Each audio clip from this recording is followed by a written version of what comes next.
Hi అండి, నమస్తే. Welcome to my channel Divya Ravi blogs. కొంచెం వాయిస్ పాడైపోయింది, దాన్ని ఇగ్నోర్ చేయండి. మీకు ఆల్రెడీ నేను ఈ వీడియోలో ఏం మాట్లాడాలనుకుంటున్నానో మీకు అది టైటిల్ చూస్తేనే అర్థమైపోయి ఉంటుంది.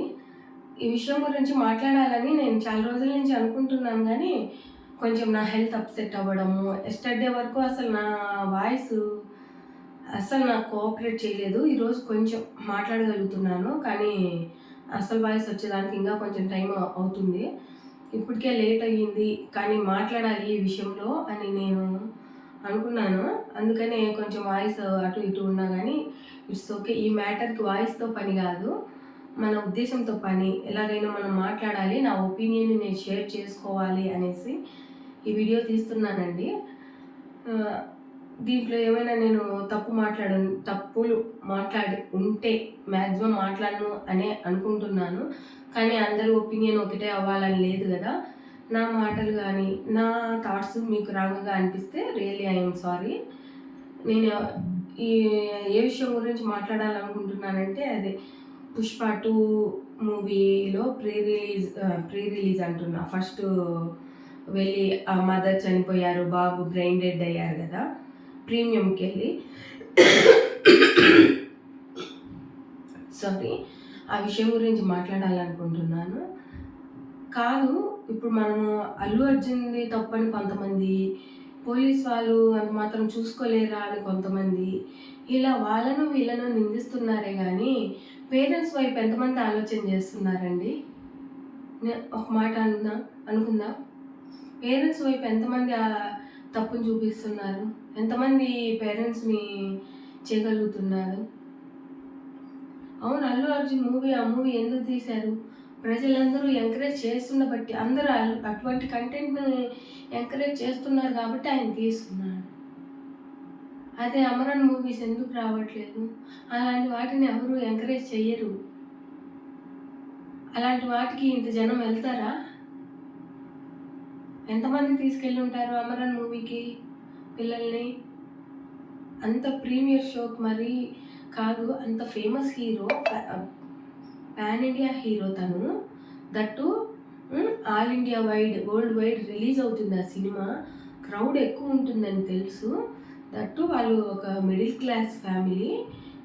ఒక పర్సన్కి 3,000 అంటండి టికెట్.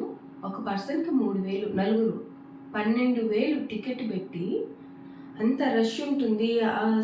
అక్కడ సంధ్యా థియేటర్ అనేది ఎప్పుడు కూడా ఇట్లా పెద్ద సినిమాలు రిలీజ్ అయినప్పుడు రష్ ఉంటుందంట. నాకైతే తెలీదు, మేము హైదరాబాద్లో ఉన్నా కూడా, మేము వచ్చిన 2 years అయింది, అంత పెద్ద అక్కడికంతా మేము ఎప్పుడు వెళ్ళి చూడలేదు. అది ఎప్పుడు రష్గా ఉంటుందంట. అంత రష్గా ఉంటుంది అని తెలిసి 12,000 పెట్టి పోవాల్సిన అవసరం ఏముందండి సినిమాకి? అదే 12,000తో పల్లెటూర్లలో ఒక ఫ్యామిలీ 1 month బతికేస్తుందండి. ఏంది, వాళ్ళ అబ్బాయి పుష్ప ఫ్యాన్ అంట, అల్లు అర్జున్ కాదు, పుష్పకి ఫ్యాన్. ఎందుకు పుష్ప మాదిరి చెయ్యి ఇలా లేపేసి తగ్గేదే లేదనేసి ఎర్రచందనం అంటే ఇటువంటి సినిమా పిల్లల్ని తీసుకెళ్ళి ఏం నేర్పియాలనుకుంటున్నారు? ఇలా రౌడీజం చేస్తే హీరో అవుతారు, ఇలా మనం తప్పు పనులు చేస్తే హీరోలు అవుతారు అంటే ఎర్రచందనం కొట్టడం అనే కాదు, ఏదైనా కూడా దాంట్లో ఉండేది అదే కదా. హీరో చేసేది ఏంది? ఎర్రచందనం కొట్టి దాని ద్వారా మనుషుల్ని కొట్టి, అదే కదా హీరో చేస్తున్నారు. ఇదే హీరోయిజం అని పిల్లలకి చూపించడానిక అటువంటి సినిమాలకి పిల్లలని, అది కూడా ప్రీ రిలీజ్ ఈవెంట్కి తీసుకెళ్ళడం? ఏం నేర్పియాలనుకుంటున్నారండి పేరెంట్స్ పిల్లలకి? నాకు కూడా 2 పిల్లలు ఉన్నారు. యాజ్ ఏ మదర్గా అది తెలిసినప్పటి నుంచి నాకు చాలా బాధగా అనిపిస్తూ ఉంది. అంటే సొసైటీలో చాలా జరుగుతున్నాయి, మన ప్రమేయం లేకుండా కొన్ని జరుగుతున్నాయి. తల్లిదండ్రుల ప్రమేయం లేకుండా ఇప్పుడు రేప్స్ జరుగుతున్నాయి, ఇవన్నీ జరుగుతున్నాయి. వాటికి మనం ఏం చేయలేము, ఎందుకంటే అక్కడ మనం లేము, మన ప్రమేయం లేకుండా జరిగినాయి. దానికి మనం ఏం చేయలేము. మనం చెయ్యగలిగే పరిస్థితిలో ఏం చేస్తున్నాం? అరే మన అబ్బాయి ఇలా చెయ్యెత్తి అరే పుష్ప 2 గేదె అని మేనరిజం చూపిస్తానే హిహి హిహి అని చప్పట్లు కొట్టడం. బట్ చూడు మా వాడు ఎంత ఎదిగిపోయాడో అని అనుకోవడం. ఈ ఎంకరేజ్ చేయడంలో ఎవరిదండి తప్పు? అల్లు అర్జున్ వచ్చి ఎంకరేజ్ చేయమని చెప్పాడా? గవర్నమెంట్ వచ్చి ఎంకరేజ్ చేయమని చెప్పిందా? ఎవరిని తప్పు పడతారు ఈ విషయంలో? ఆయన వచ్చాడంటే ప్రతి ప్రీ రిలీజ్ ఈవెంట్కి హీరోస్ వచ్చేది కామనే కదా.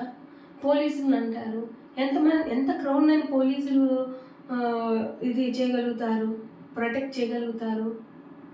సరే వస్తున్నాడు ఆయన అల్లు అర్జును, ఫ్యాన్స్కి ఏమైందండి? ఫస్ట్ ఒకరు చూస్తారు, నెక్స్ట్ నువ్వు చూస్తావు, ఏమైపోతుంది? తొక్కిసలాట్లకి అరే కింద మనిషి ఉంది, మన కాళ్ళ కింద మనిషి ఉంది అని అంత మన ఒళ్ళులో మనకు భయం లేకుండా ఎందుకు పరిగెత్తున్నాం? అదే ప్లేస్లో మన అమ్మ ఉండొచ్చు, మన భార్య ఉండొచ్చు, మన అక్క ఉండొచ్చు, మన బిడ్డ ఉండొచ్చు. ఎందుకంత తొక్కిసలాట? ఆయన కూడా మనలాగా మనిషే అండి. బన్నీ గారు కూడా, ఈవెన్ బన్నీ గారే కాదు, ఏ హీరో అయినా, ఏ పొలిటీషియన్ అయినా, ఎవరైనా మనలాగా మనుషులే. వాళ్ళు కూడా వాళ్ళు కష్టపడి జీవితంలో వాళ్ళు సాధించుకున్నారు. మీరు ఫ్యాన్ అవ్వడం తప్పు కాదు, కానీ దేనికైనా ఒక లిమిట్ ఉంటుంది. దాన్ని మించిపోవడం. ఏం చేస్తున్నారు ఫ్యాన్స్గా? మీరు తొక్కి చంపాడు. ఇప్పుడు మీ హీరోని జైల్లో వేస్తున్నారు, జైల్లో వేశారు, ఇంకా ఆయన మీద కేసులు నడుస్తున్నాయి. ఆయన సినిమా హిట్ అయిన ఆనందం ఆయనలో లేకుండా చేశారు. ఇలా ఆయన బాధపడడం ఫ్యాన్స్గా మీకు ఓకేనా? ఇప్పుడు మీరు మీ అబ్బాయి ఏదో ఆయన బన్నీ గారి ఫ్యాన్ అనేసి 12,000 టికెట్ పెట్టి తీసుకెళ్లారు. మీ వైఫ్ లేదు, మీ అబ్బాయి బ్రెయిన్ డెడ్ అయ్యి హాస్పిటల్లో ఉన్నాడు. ఎన్ని రోజులు కోలుకుంటాడో తెలీదు. కోలుకుంటే తను మళ్ళీ నార్మల్ స్టేజ్కి రావడానికి ఎన్ని రోజులు టైం పడుతుందో తెలీదు. ఆ అబ్బాయి నార్మల్ స్టేజ్కి వచ్చిన తర్వాత అమ్మేది నాన్న అని అడిగితే ఏం సమాధానం చెప్తారు? ఇప్పుడు బన్నీ గారి ఆస్తి అంతా మీకు ఇస్తే మీ వైఫ్ వస్తుందా? లేదంటే గవర్నమెంట్ అంతా డబ్బులు ఇస్తే మీ వైఫ్ వస్తుందా? మీ అబ్బాయి కోలుకుంటాడా? ఉస్మానియా విద్యార్థులందరూ వెళ్ళి ఆయన బన్నీ గారి ఇంట్లో ఫ్లవర్ వాజులన్నీ పగలగొట్టారంట. పగలగొట్టినంత మాత్రం చనిపోయిన ఆవిడ ఏమన్నా వచ్చేసిందా? బ్రెయిన్ డెడ్ అయిన అబ్బాయి నార్మల్ అయ్యి వచ్చాడా? ఒకసారి జారిపోయిన తర్వాత ఏం చేసినా రావండి. బన్నీ గారు ఏమన్నా మీకు ఫోన్ చేసి నా ప్రీ రిలీజ్ ఈవెంట్కే ఇంత టికెట్ పెట్టుకొని రండి అని చెప్పారా? వాళ్ళు ఇంత టికెట్లు ఇటువంటి కంటెంట్ ఎందుకు చేస్తున్నారు? మీ ఫ్యాన్స్ ఎంకరేజ్ చేసిన బట్టే. అదే అమరన్ మూవీనో, హనుమాన్ మూవీనో, ఇవి కొన్ని ఉంటాయి, వాటికి ఎవరు వెళ్తున్నారండి? వెళ్ళరు. ఇంత క్రౌడ్ ఎందుకు వెళ్తారు? మీరు ఇటువంటి సినిమాలు ఎంకరేజ్ చేసేట్టుకుంటే ఇవే తీస్తారు. మీరు ఎటువంటి కంటెంట్ని ప్రజలు ఎంకరేజ్, ఇప్పుడు యాజ్ ఏ యూట్యూబర్గా మేము కూడా ఎటువంటి కంటెంట్ తీయాలి? ఇప్పుడు ఎవరైనా ఒక పని చేస్తున్నారు, ఒక ఉద్యోగస్తుడు ఉద్యోగం చేస్తున్నాడన్నా, యూట్యూబ్లో మేము వీడియోలు పెడుతున్నామన్నా, వాళ్ళు సినిమాలు తీస్తున్నారన్నా, ఎవరైనా ఒక మనిషి కూలి పనికి వెళ్ళాడన్నా దేనికి ఆశించి వెళ్తాం? 100% పొట్టకూటి కోసమే ఎవరైనా చేస్తారు. 4 రూపాయలు ఆశించే చేస్తాం ఆ పని. ఏమన్నా పని లేక చేస్తామా? యూట్యూబ్ చేయడం ఎంత కష్టం తెలుసుగా. ఒక వీడియో తీయడము, ఇలా నాన్ స్టాప్గా మాట్లాడడం కూడా కష్టమేనండి. టేక్స్ లేకుండా దాన్ని ఎడిటింగ్ చేయడం, తమ్మెయిల్ క్రియేట్ చేయడము, దానికి నెట్ ఎంత కావాలో తెలుసా? మొబైల్ నెట్ సరిపోదు, కంపల్సరీ వైఫై ఉండాలి. ఒక ఉద్యోగం చేయడం ఎంత కష్టం? ఒక కార్పొరేట్ స్కూల్లో ఉద్యోగం చేయడము ఎంత కష్టం? ఒక సాఫ్ట్వేర్ జాబ్ చేయడం ఎంత కష్టం? ఒక డాక్టర్ డ్యూటీ చేయడం ఎంత కష్టం? ఒక కూలి పని చేయడం ఎండలో ఎంత కష్టం? ఇవన్నీ కష్టాలు ఎందుకు పడుతున్నారు? మన ఫ్యామిలీ గురించి పడుతున్నాం, అంతే కదా. మన ఫ్యామిలీ గురించి, పిల్లల గురించి పడుతున్నాం. దానిని సరైన వేలో యూటిలైజ్ చేసినప్పుడే కదా ఆ కష్టానికి ప్రతిఫలం ఉండేది. ఆ 12,000 ఏం తనకు ఊరిక వచ్చిండవు కదా. ఈవెన్ సిటీస్లో ఉన్నా కానీ ఒక 2 months రెంట్ అండి సింగిల్, ఇప్పుడు అంటే మెయిన్ ఏరియాస్లో కాకపోయినా కొంచెం కార్నర్గా అట్లా ఉండే వాళ్ళకి సింగిల్ బెడ్రూమ్ 6,000కి వచ్చేస్తుంది. మేమున్న ఏరియాలో అయితే 2 months రెంట్ 12,000 అంటే మీరంతా పరిగెత్తుకుంటూ ఇంతకుముందు ఉండేవా ఇంతింత రేట్లు సినిమాలకి? ఎందుకుంటున్నాయి? ఇట్లా ఫ్యాన్స్ ఎగబడి వస్తున్నారు. దాన్ని వాళ్ళు థియేటర్ వాళ్ళు గానీ, మూవీకి సంబంధించిన వాళ్ళు గానీ దానికి క్యాష్ యూటిలైజ్ చేసుకుంటున్నారు. అంతే. మన పిచ్చిని వాళ్ళు క్యాష్‌గా వాడుకుంటున్నారు. తప్పు ఎవరిది ఇందులో? ఎవరిది తప్పిందులో? తను చనిపోయింది. ఒక అమ్మాయి ఉంది వాళ్ళకి. ఎంత లేదన్నా, ఎంత తండ్రి ఉన్నా, చుట్టూరు ఎంతమందున్నా ఒక ఆడపిల్లకి ఒక వయసు వచ్చేసరికి తల్లి అవసరం ఎంత ఉంటుంది? ఎంత ఉంటుంది? అన్ని విషయాలు తండ్రితో షేర్ చేసుకోలేదు. పక్కన బంధువులతో షేర్ చేసుకోలేదు. ఎంతైనా తన పర్సనల్ విషయాలు తల్లికి చెప్పడం వేరు, మిగతా వాళ్ళకి చెప్పడం వేరు. ఆ అమ్మాయి ఈరోజు చిన్నది, రేపు పెద్ద అవుతుంది. తల్లి తీర్చాల్సిన లోటు ఎవరు తీరుస్తారు? కొంచెం ఆలోచించండి. ఏమంటే అబ్బాయి పుష్ప ఫ్యాన్. అందరూ పుష్ప అని పిలుస్తారంట. అతను బన్నీ ఫ్యాన్ కూడా కాదు, పుష్ప అనే క్యారెక్టర్కి ఫ్యాన్. ఆ క్యారెక్టర్కి ఫ్యాన్ అని మీ అబ్బాయి అనుకున్నప్పుడు అక్కడే తుంచేసేయాలి. ఎందుకు నాన్న నువ్వు ఫ్యాన్ అయినావు? పుష్ప ఏం చేశాడని నువ్వు ఫ్యాన్ అయినావు? అంటే నలుగురిని కొట్టి ఒక 10 మందిని చంపి ఆ ఎర్రచందనం ఇది చేసి స్మగ్లింగ్ చేసి అవన్నీ మంచి థింగ్సా? దానికా ఫ్యాన్ అవ్వడం? అదే అమరన్ మూవీకి తీసుకెళ్ళి ఆయన ముకుంద్ గారికి ఫ్యాన్ అంటే ఒప్పుకుంటారా? ఆర్మీలోకి వెళ్తాము మేము కూడా ఇలా అంటే వద్దు దాన్ని ఎంకరేజ్ చేయరు. ఏమి వెళ్తే ఒకవేళ ఆర్మీలోకి వెళ్ళి చనిపోయిన చావుకు అర్థం ఉంటుందండి.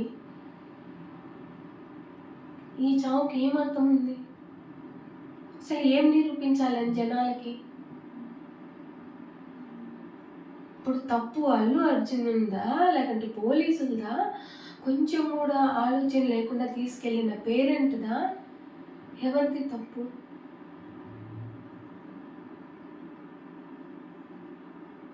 అంత కష్టపడి మూవీ తీశారు. ఆ మూవీ తీసిన వాళ్ళు హ్యాపీగా లేరు. ఈ హీరో హ్యాపీగా లేడు, హీరో ఫ్యామిలీ. ఇటు ఇది గవర్నమెంట్ పరంగా వాళ్ళు స్ట్రగుల్ ఫేస్ చేస్తున్నారు. అంటే కొంతమంది వాళ్ళను నిందించే వాళ్ళు ఉంటారు కదా. తీసుకెళ్ళిన మీ ఫ్యామిలీ హ్యాపీగా లేదు, 2 మనుషుల్ని కోల్పోయారు. అబ్బాయి బ్రెయిన్ డెడ్ అయ్యాడు.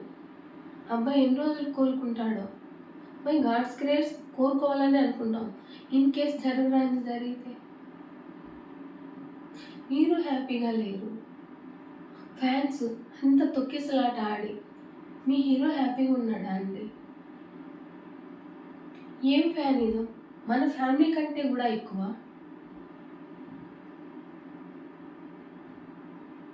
మన ఫ్యామిలీ కంటే ఎక్కువ ఈ ఫ్యానిజం అనేది. ఎంతో మన చిన్నప్పటి నుంచి నవమాసాలు మోసి కానీ అన్నీ చేసి పెంచిన తల్లి మనకు హీరో కాదు, హీరోయిన్ కాదు, రోల్ మోడల్ కాదు. కష్టపడి తను ఎన్నో త్యాగాలు చేసి మనల్ని చదివించిన మన నాన్న మనల్ని చదివించి ఒక స్టేజ్కి తేవడానికి తను ఎన్ని సాక్రిఫైజెస్ చేసుకుంటాడో. తను హీరో కాదు, తల్లిదండ్రులు ఎన్ని సాక్రిఫైజెస్ చేస్తే మనం ఒక స్టేజ్కి వచ్చి ఉంటాం. వాళ్ళెవరు హీరోలు హీరోయిన్లు మనకు కాదు. వీళ్ళు వచ్చి ఏం చేస్తున్నారని అంత ఇదిగా పరిగెత్తడం. ఒక పక్కన మనిషి ఎలా ఉంది, అరే మన కాళ్ళ కింద ఒక మనిషి పడి నలిగిపోతూ ఉంది, చనిపోతూ ఉంది అని ఒళ్ళులో స్పృహ లేకుండా పరిగెత్తే అంత ఇది మీకు ఏమి? అంత ఫ్యానిజం ఏమి? ఎందుకు అంత ఇదిగా వెళ్ళాలి? ఎంత క్రౌడ్ అని ఎంత పోలీసులు ఇచ్చేయగలుగుతారండి? పోలీసులు కూడా మనుషులే, దేవుళ్ళేం కాదు ఏదో ఒక మంత్రం వేస్తే మాయమవ్వడానికి. పోలీసులు మనుషులే, హీరో మనిషే, హీరోయిన్ మనిషి, అసలు డైరెక్టర్ మనిషి, గవర్నమెంట్ని పరిపాలించే వాళ్ళు మనుషులే, అందరూ మనలాగా మనుషులే. వాళ్ళు కష్టపడి పైకి వచ్చారు, మనం ఈ పిచ్చితో ఇక్కడే ఆగిపోయాం. అరే నా హీరో సినిమా రిలీజ్ అయితే ఇంత పెద్ద పోస్టర్ వెయ్యాలి, ఇంత పెద్ద దండ వెయ్యాలి, పాలాభిషేకం చేయాలి, బెట్టులు గాయడము, అది ఇది చేసి మన ఫ్యామిలీని మనము ఇబ్బందుల్లోకి తోసి వీళ్ళని పైకి లేపుతున్నాం. ఆ పైకి లేపడంలో కొన్ని వాళ్ళు కూడా ఇబ్బందులు ఫేస్ చేస్తున్నారు. ఎవరిది తప్పంటారు? ఆలోచన చేయండి. పిల్లలకి 100% సరదాలు తీర్చాల్సిన బాధ్యత తల్లిదండ్రులది. కాదన్ను. నేను కూడా ఒక తల్లినే అండి. నాకు 2 పిల్లలు ఉన్నారు. దేనికైనా ఒక లిమిట్ ఉంటుంది. కొన్ని మనం తీర్చగలిగినాటివి కూడా తీర్చకూడదు. కొన్ని సిచ్యువేషన్స్‌లో ఎవరి కోసం? మన పిల్లల బాగు కోసం కఠినంగా ఉండాలి. ఈ విషయాలన్నీ నాకంటే మా హస్బెండ్ చాలా బాగా చెప్పగలడండి. తనకి టీచింగ్ ప్రొఫెషన్‌లో దాదాపు 18-20 ఇయర్స్ ఎక్స్‌పీరియన్స్ ఉంది. ప్లస్ తను ఇది విలేజెస్‌లో స్టూడెంట్స్ ఎలా ఉంటారు, బెంగుళూరులో కూడా తను ఒక 11 ఇయర్స్ ఇలా టీచింగ్ సైడు, ఇట్లా అకాడమిక్ సైడు వర్క్ చేశారు. అలా మన నార్త్ సైడు, సౌత్ సైడు రకరకాల స్టూడెంట్‌ని చూశారు. వాళ్ళ ఇది మైండ్ సెట్ కానీ, పేరెంట్స్ మైండ్ సెట్ ఎలా ఉంటుంది, ఇప్పుడు హైదరాబాద్‌లో ఉంటున్నాం.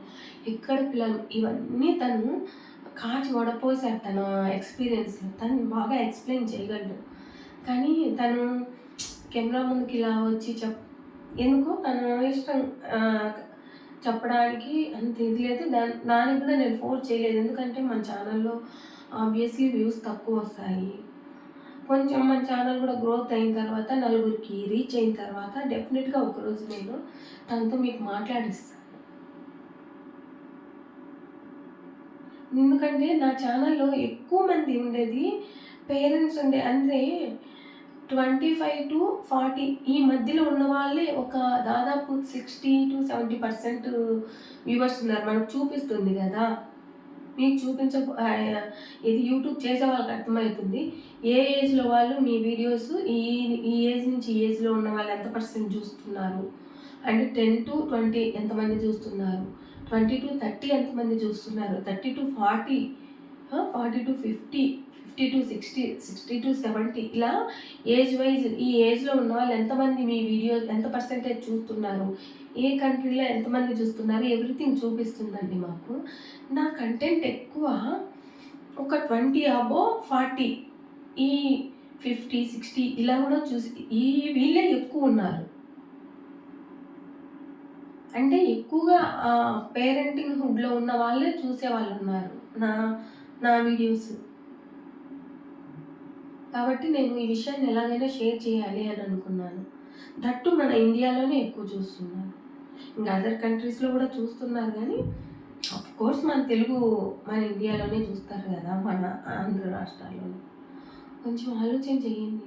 పిల్లల్ని పార్కులకి తీసుకెళ్ళండి. అది కూడా సరదాగా ఎంజాయ్ చేస్తారు వాళ్ళు. అక్కడ ఆడుకుంటారు. ఆ చెట్ల మధ్యన ఆడుకోవడం వాళ్ళకు మైండ్ రిఫ్రెష్‌గా ఉంటుంది. ఆడుకోవడం వల్ల ఫిజికల్ యాక్టివిటీ అయినట్టు ఉంటుంది. ఎప్పుడన్నా అలా సరదాగా మాల్స్‌కి తీసుకెళ్ళండి. మీరు అంత బాగా ధనికులైతే బాగా ఒక 4-5 డేస్ హాలిడేస్ వచ్చినప్పుడు ఎక్కడికన్నా వేరే ఇప్పుడు ఉంటాయి కదా! ఊటీ, కొడైకెనాల్ ఉంది. లేదంటే గుడి టెంపుల్స్ ఉన్నాయి. ఇలాంటివి ఎన్నో విజిటింగ్ ప్లేసెస్ ఉన్నాయి. వీటన్నిటికి తీసుకెళ్ళండి. వాళ్ళు అక్కడికి వెళ్ళి చూసి తెలుసుకుంటారు. ఓహో! ఈ ప్లేస్ దేనికి ఫేమసు? ఎందువల్ల ఇక్కడ ఇలా అయింది? అంటే అది వాళ్ళకి కొంచెం జనరల్ నాలెడ్జ్‌గా కూడా యూజ్ అవుతుంది. 'పుష్ప' మూవీలో ఏం జనరల్ నాలెడ్జ్ మీ కొడుకు రాయాలని తీసుకెళ్లారండి. మీ కూతురు రాయాలని తీసుకెళ్లారు. ఈవెన్ తననే కాదు ఎవరినైనా పిల్లల్ని అంటే నువ్వు పెద్ద ఇదిగా చెప్తున్నావు. నువ్వు 'పుష్ప' మూవీ నేను వెళ్ళాను, రివ్యూ ఇస్తున్నాను, మీకోసం వెళ్ళానని. అవును వెళ్ళాను. నేను నా పిల్లల్ని తీసుకెళ్ళలేదండి. యాక్చువల్‌గా అదే చెప్తున్నాను కదా! మనం ఒక పని చేస్తున్నామంటే ఓ రూ. 4 ఆశించి నేను యాక్చువల్‌గా అసలు లైవ్‌లో అటెండ్ అయ్యే వాళ్ళకి తెలుసు. మూవీస్ చూసే అలవాటే నాకు లేదండి. కాకపోతే ఎందుకెళ్ళాను, సేమ్ ఇదే ఆశ. ఎందుకెళ్ళాను, 'పుష్ప' బన్నీ గారంటే తనకు చాలా ఎక్కువ మంది ఫ్యాన్స్ ఉంటారు. తన మూవీ రివ్యూ ఇస్తే కొంతమందైనా మనకు సబ్స్క్రైబర్స్ పెరుగుతారు, వాచ్ టైం పెరుగుతుంది. దీని ద్వారా మన ఛానల్ మానిటైజేషన్‌కి దగ్గరవుతుందని ఆశతో వెళ్ళాను.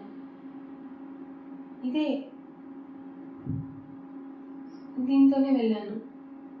ఓపెన్‌గా చెప్తున్నాను కదా! నేను ఆయన ఫ్యాన్ అయ్యింది ఎళ్ళలేదు. ఆయన మేనరిజంకి ఫ్యాన్ అయ్యింది ఎళ్ళలేదు. సినిమాకి ఫ్యాన్ అయ్యింది ఎళ్ళలేదు. నా ఛానల్‌ని గ్రోత్ చేసుకునేదానికి ఎళ్ళాను నేను. అదే మన పిచ్చిని క్యాష్ చేసుకుంటారన్నాను కదా! అదే మీ ఫ్యానిజం అనిపించింది. నేను కూడా క్యాష్ చేసుకుందాం. రివ్యూస్ ఇచ్చే వాళ్ళందరూ అంతే. ఇప్పుడు ఎందుకు ఇస్తారు? ఊరికనే వాళ్ళకేం పని లేక వెళ్లి సినిమాలకెళ్ళి ఇస్తారా రివ్యూ ఏంటి? మీరందరూ చూసి ఓహ్! మా హీరో జిందాబాద్ అని వాళ్ళకి లైకులు కొట్టి, సబ్స్క్రైబ్ చేసి మీరు చూడడం వల్ల వాచ్ టైమ్ పెరుగుతుంది. ఆల్రెడీ మానిటైజేషన్ అయిన వాళ్ళకైతే మనీ వస్తుంది. నాలాగా మానిటైజేషన్ కాని వాళ్ళకు వాచ్ టైం పెరుగుతుంది. మానిటైజేషన్ దగ్గరకొస్తుంది. 100% యుటిలైజ్ చేసుకునే దానికే వెళ్తామండి. ఎంతమందికి మీరు ఉపయోగపడుతున్నారు మీ ఫ్యామిలీకి? మీ ఫ్యామిలీకి ఎంత మటుకు ఉపయోగపడుతున్నారు? కొంచెం ఆలోచించండి. ఇంతకంటే ఇంకా చాలా మాట్లాడాలని నా మైండ్‌లో ఉంది. నా వాయిస్ సపోర్ట్ చేయట్లేదు. కొంచెం ఇంగా ఇంత చాలు అని అనిపిస్తుంది నాకు. నేను మాట్లాడిన దాంట్లో మీకేదైనా తప్పు అనిపిస్తే దయచేసి రియల్లీ హార్ట్‌ఫుల్లీ మీకు సారీ చెప్తున్నాను. నేను మాట్లాడిన దాంట్లో మీకు ఒక 10% కరెక్ట్ అనిపించినా గూడా మీరు లైక్ చేసో, కమెంట్ చేసో నాకు తెలియజేయండి. అలాగే నా ఈ వీడియో మీకు నచ్చినట్లయితే తప్పకుండా మన దివ్య రవి వ్లాగ్స్ ఛానల్‌ని సబ్స్క్రైబ్ చేయండి, లైక్ చేయండి, షేర్ చేయండి. మీకు నచ్చి 10 మందికి ఉపయోగపడుతుందంటే మీకు తెలిసిన వాళ్ళకు కూడా షేర్ చేయండి. ఓకేనా? ఈ వీడియోని ఇంతటితో ముగిస్తున్నానండి. మరో వీడియోతో మళ్ళీ కలుద్దాం. ఓకేనా? బాయ్ అండి. ఈ వీడియోలో నా వాయిస్‌ని దయచేసి ఇగ్నోర్ చేసేసేయండి. మనకు ఈ కంటెంట్‌కి కావాల్సింది వాయిసో, ఫ్యాషనో, ఇంకొకటో కాదండి. కేవలం మ్యాటర్ అర్థమైందా లేదా అనేది. నేను కొంతమందికైనా ఇది యూజ్ అవుతుందని అనుకుంటున్నాను. డెఫినెట్‌గా మన ఛానల్ కొంచెం మంచి రీచ్‌కెళ్ళి కొంచెం ఎక్కువ వ్యూస్ వచ్చిన రోజు డెఫినెట్‌గా మా హస్బెండ్‌తో నేను మాట్లాడిస్తానండి. ఎంత రిక్వెస్ట్ చేసినా. ఎందుకంటే అనుభవం మీద ఉన్న వాళ్ళు చెప్పేది వేరు. అసలు నాకే తను కొన్ని చెప్తూ ఉంటారు కదా! ఇప్పుడు మేము పిల్లల్ని పెంచే అదే స్టేజ్‌లో ఉన్నాం. మా పిల్లలు ఇప్పుడు చిన్నగా ఉన్నప్పుడు వేరే. వాళ్ళు అల్లరి చేస్తారు, కొట్టుకుంటారు అది వేరే. ఒక హై స్కూల్‌కొచ్చిన దగ్గర నుంచి ఆ పిల్లల్ని మెయింటైన్ చేసే విధానంలో చాలా మనము before high school, after high school ఎంత చేంజెస్ ఉంటాయో చాలా నేనే నేర్చుకుంటున్నా మా హస్బెండ్ నుంచి. అలాంటిది మీకు ఇంకెన్ని విషయాలు తెలుస్తాయి? డెఫినెట్‌గా మన ఛానల్ ఒక స్టేజ్‌కి వచ్చిన రోజు మా ఆయన్ని చాలా రిక్వెస్ట్ చేసి మన పేరెంటింగ్ గురించి కూడా అంటే మనం ఇంత జాగ్రత్త చేస్తే వాళ్ళేదో ఇదైపోతారని కాదు. మనం చేయగలిగినంత మనం చేస్తాము. ఆ తర్వాత ఇంకా భగవంతుడు వాళ్ళకి అదే అంటారు కదా! పిల్లల్ని కనగలం గానీ వాళ్ళ తలరాతల్ని మనం కనలేము అనేసి అలాగా. కానీ మన వైపు ప్రయత్నం మనం చేయాలి కదా! వాళ్ళ మైండ్‌ని కొంచెం మారిస్తే డెఫినెట్‌గా మారే ఛాన్సెస్ 100లో 70% ఉంటాయండి. ఒక 30% మారకపోవచ్చు. 70% మారుతారు. 80% కూడా మారుతారు. డెఫినెట్‌గా నేను మన ఛానల్ ఒక మంచి స్థాయికి వచ్చిన రోజు మాట్లాడిస్తాను. ఓకేనా? ఈ వీడియోని ఇంతటితో ఎండ్ చేస్తున్నాను. ఈ వీడియో వల్ల మీ మనోభావాలు ఏమైనా దెబ్బతినుంటే రియల్లీ ఐయామ్ సారీ. నా ఛానల్‌ని నా కంటెంట్ నచ్చుంటే మాత్రం తప్పకుండా లైక్ చేసి, షేర్ చేసి, సబ్స్క్రైబ్ చేసుకోండి. నోటిఫికేషన్స్ కోసం బెల్ ఐకాన్ క్లిక్ చేయండి. వాయిస్ అయిపోయింది నా పని. సారీ. ఇంతటితో ఈ వీడియోని ఎండ్ చేసేస్తున్నాను.